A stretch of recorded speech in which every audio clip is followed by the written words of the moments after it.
C'est parti. Un investisseur, il a besoin d'être impressionné et rassuré à la fois.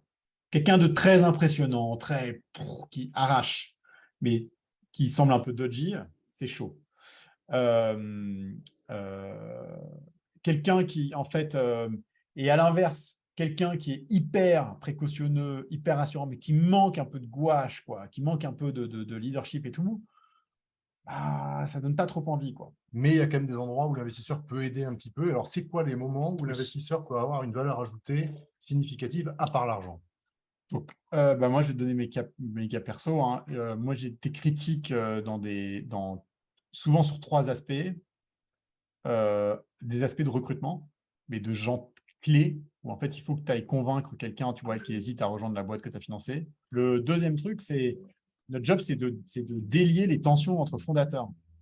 Tu as souvent de la tension et les gens n'osent pas se dire les choses. Donc, à un moment donné, il y a un job de groupe coaching. Et le troisième truc, c'est fundraising.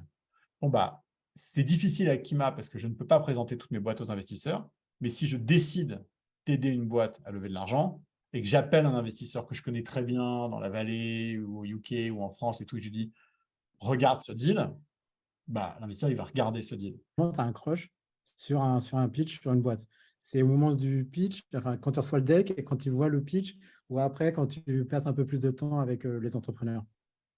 Bon, bah vas-y, on prend l'exemple de la date. Tu vois, tu as une bonne profile picture, j'aime bien ton profil, ça me branche. Donc, ton deck, c'est exactement ça. Tu vois, le marché, il y a du potentiel, ton produit n'a pas une trop mauvaise gueule, le deck est bien présenté, on se parle. Et quand on se parle, ce qui me fait cliquer de manière irrévocable, c'est quand le génie rencontre l'évidence. C'est ça qui est incroyable. C'est que quelqu'un te pitch quelque chose qui te semble évident, que tu n'avais pas vu avant et que tu trouves incroyable. Mais c'est le débat frites ou salade. Franchement, écoute, il faut des frites, il faut de la salade, quoi. D'abord, à quel point le Web3 est quelque chose de critique, tu vois, qui apporte de la valeur à ton business model, quoi. Parce que nous, on a des boîtes typiquement dans lesquelles on a investi avec Kima qui étaient Web2. Et à un moment donné, l'apport du Web3 a changé quelque chose, quoi. A changé quelque chose parce que l'ownership faisait que le business model avait du sens. Et on en a d'autres qui, tout d'un coup, me pitchent le Web3 sur leur truc. Je ne comprends pas, tu vois. En fait, c'est une vue de l'esprit. Ça roule. Bah, il ne me reste plus qu'à vous remercier, vous souhaiter une belle fin de journée et puis continuez à penser à nous si vous connaissez des startups que ça peut intéresser. Ouais. Vous savez quoi faire. Merci. Il y a un module gratos. Salut à tous et bonne fin de journée. Merci Axel d'avoir organisé ça. Merci. C'était formidable. Merci.